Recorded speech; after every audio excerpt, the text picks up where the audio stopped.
Buenas, mi nombre es Oscar David Puentes, soy miembro del equipo de trabajo que consta de Pedro Nel Camargo Hernández, Edwin Andrés de Asa, y somos estudiantes del programa de Biotecnología Agroambiental de la Universidad Nacional Abierta y a Distancia. A continuación, presentaremos la técnica de diagnóstico molecular por RT-PCR.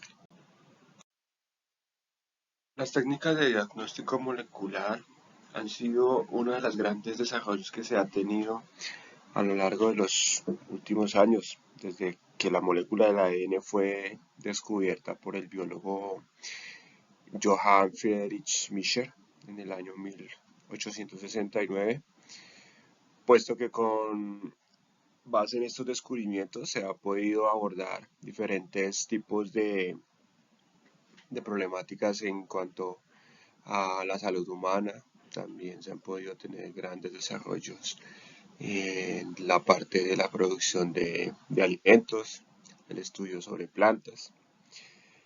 Y pues con esto se han tenido grandes avances, incluyendo técnicas de diagnóstico como la PCR, la reacción en cadena, la polimerasa, la cual pues mediante esta misma se puede diagnosticar basados en la secuencia de ADN de diferentes tipos de microorganismos, diferentes tipos de decisiones, tanto como para tratar una enfermedad o como para hacer algún tipo de análisis científico en base en estas secuencias o en estos microorganismos que se vayan a trabajar.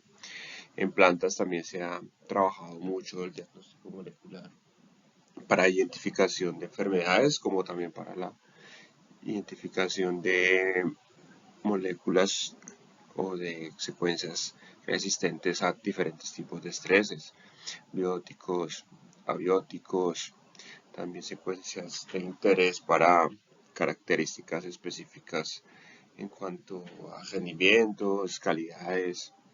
Son muchas las aplicaciones que se tienen para estas técnicas. Para este estudio o para esta presentación, lo que nos aborda el día de hoy es hablar un poco de lo que sería la RT-PCR, para la cual pues dejo a mi compañero Edwin que nos va a hablar sobre esto al respecto.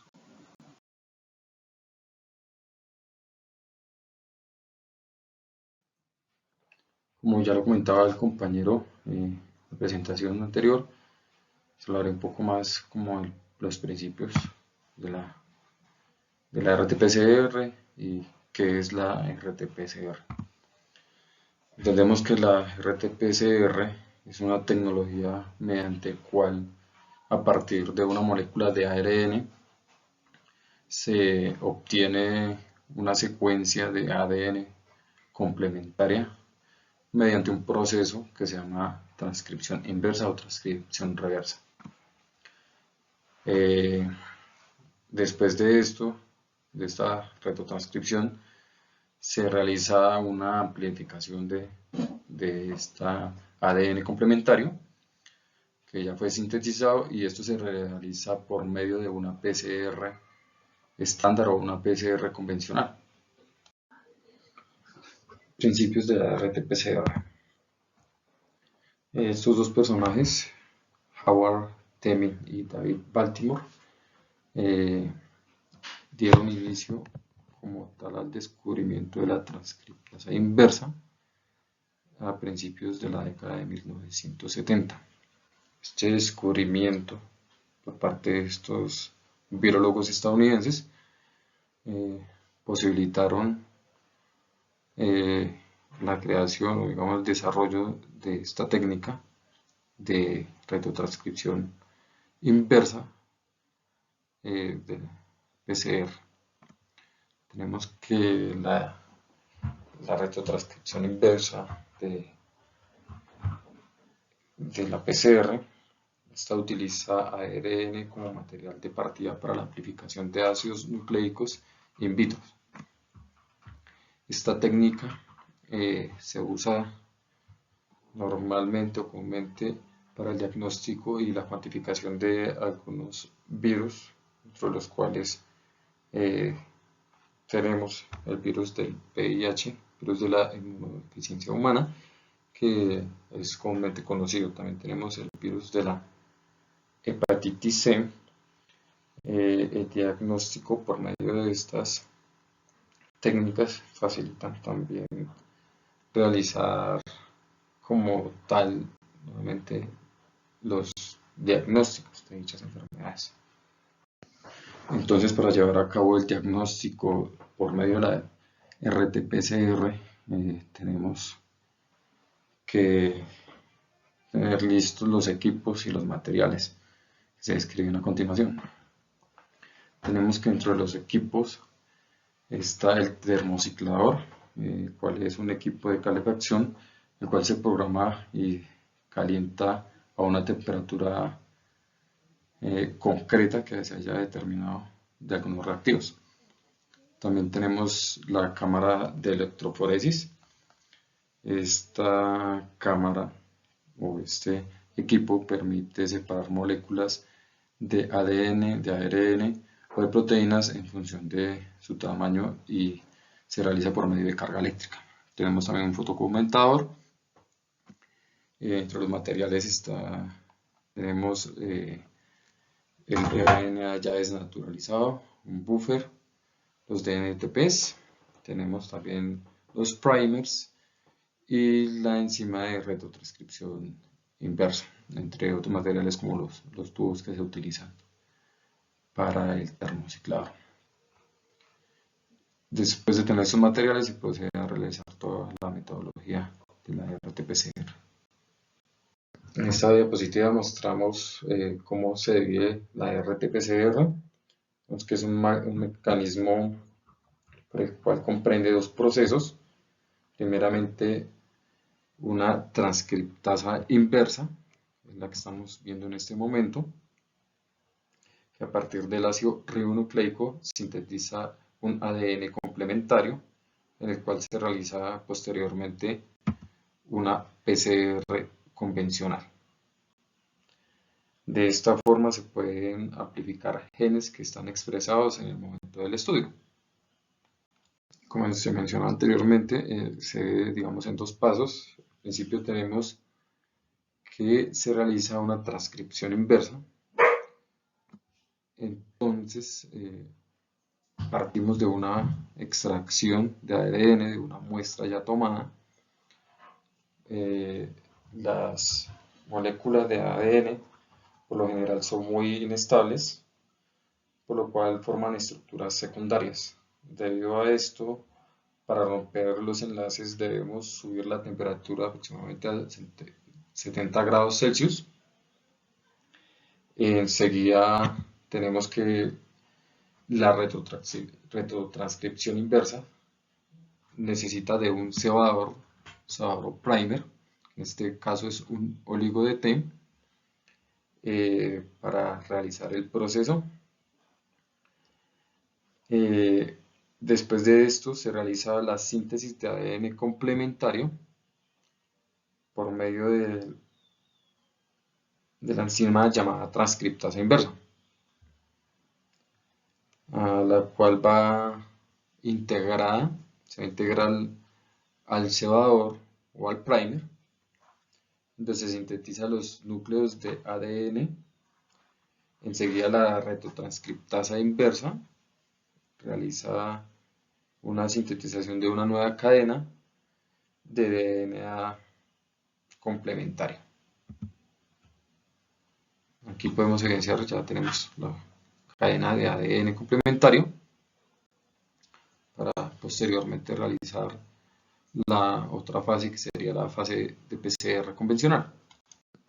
Después de haber realizado el proceso de retrotranscripción o retrotranscriptasa, ahora tenemos el procedimiento de la PCR convencional, por lo cual tenemos una doble cadena a la cual debe pasar por un proceso denominado desnaturalización. Esto se hace a una temperatura de 94 a 95 grados Celsius, para lo cual esta temperatura favorece el rompimiento de los puentes de hidrógeno entre las bases de ADN para separar las dos cadenas que forman la doble hebra de la molécula con ayuda de una TAC polimerasa. Entonces tenemos ya la extensión o la inlocación, que es otro proceso, la PCR, por medio de esta TAC polimerasa, la cual se une al fragmento de ADN. Se genera después un proceso de alineación de los indicadores, para la cual se requiere bajar la temperatura, se disminuye la temperatura entre 50 grados Celsius a 65 grados Celsius, generando una doble cadena de ADN. Si el proceso que acabamos de ver a continuación se lleva a cabo con éxito, esta molécula de ADN que se ha generado a partir del ARN y la retrotranscriptasa nos servirá de molde para comenzar con los ciclos de amplificación de esas cadenas de ADN. Son aproximadamente 25 a 30 ciclos en los cuales se obtienen miles de cadenas de ADN a partir de la cadena de ADN inicial, la cual nos sirve de molde para la siguiente ronda. Y en el gráfico podemos observar cómo crecen de manera exponencial. Partimos de 2 cadenas, posterior a eso 4 cadenas, 8 cadenas, y así por cada uno de los ciclos se van obteniendo miles de cadenas. Esto nos va a permitir al final del ciclo que de ese pequeño fragmento que teníamos inicialmente podamos obtener una gran cantidad de estas moléculas para poder hacer entonces el siguiente paso, que es el análisis o la visualización de este producto que hemos obtenido a partir de nuestra PCR. Una vez obtenemos los productos de la PCR, el siguiente paso es la visualización del ADN mediante la técnica de la cámara de electroforesis. ¿En qué consiste esta técnica? A partir de un gel de agarosa, el cual consta de unas ranuras que se llaman pozos, cada uno de los productos de las PCRs se adicionan a cada uno de los pozos. En uno de estos pozos también se adiciona un marcador de ADN, el cual me va a permitir determinar el peso molecular de las muestras que se van a analizar. Esta cámara de electroforesis cuenta con una fuente de poder, la cual tiene 2 electrodos de carga negativa y de carga positiva.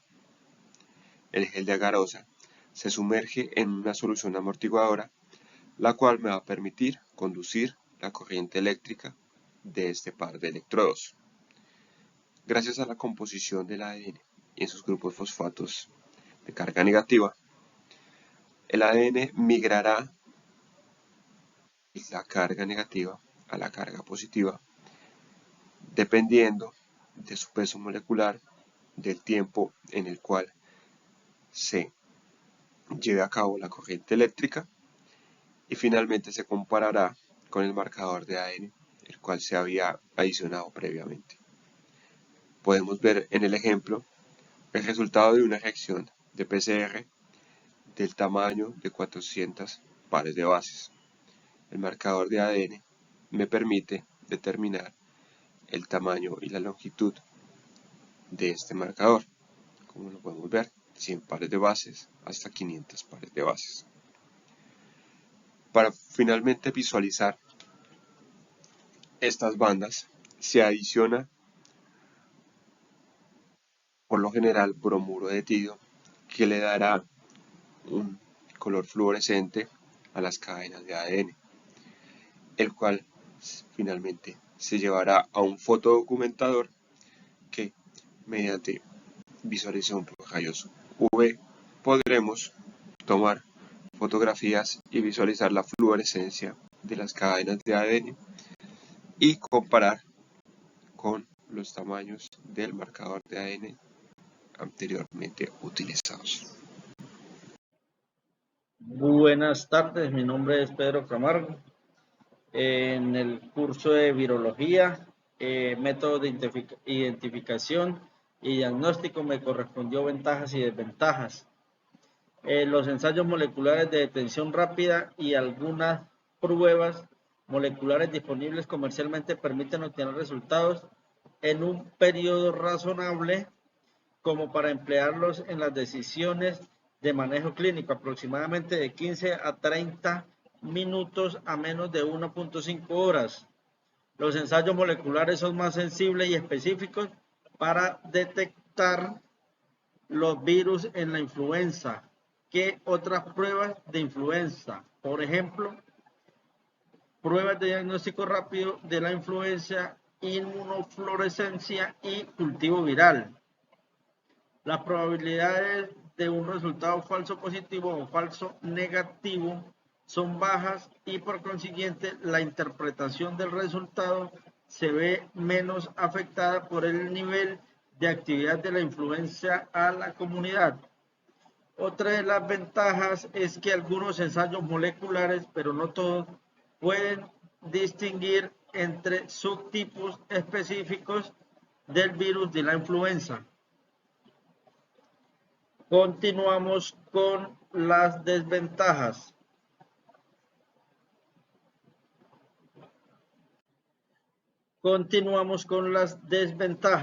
Los resultados de algunas pruebas RT-PCR y otras pruebas moleculares pueden no estar disponibles dentro de un periodo clínicamente relevante como para informar las decisiones de gestión clínica. La RT-PCR y otras pruebas moleculares pueden no estar disponibles en todas las salas de emergencia o entornos ambulatorios para los pacientes hospitalizados. Estos ensayos no siempre están disponibles en el lugar.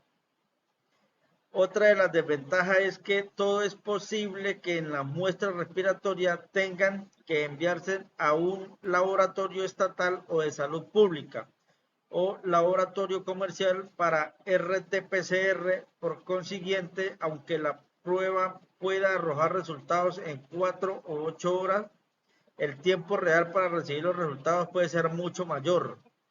La mayoría de los ensayos moleculares autorizados por la FDA no están aprobados por las muestras de las vías respiratorias. Por lo general, la RT-PCR y otros ensayos moleculares son más costosos que otras pruebas de influenza. En el desarrollo de la presentación, concluimos que las PCR son unas técnicas muy precisas, de acuerdo con que se diseñan los primers para la amplificación de una secuencia determinada.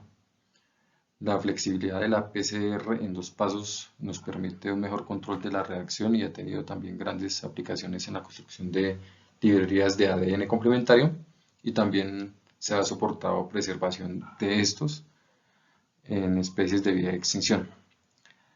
La técnica de transcripción inversa o retrotranscripción es una técnica muy importante, ya que esta herramienta nos ayuda a el estudio de las enfermedades virales importantes, como lo es el virus de la inmunodeficiencia humana, el SARS-CoV-19, entre otros virus.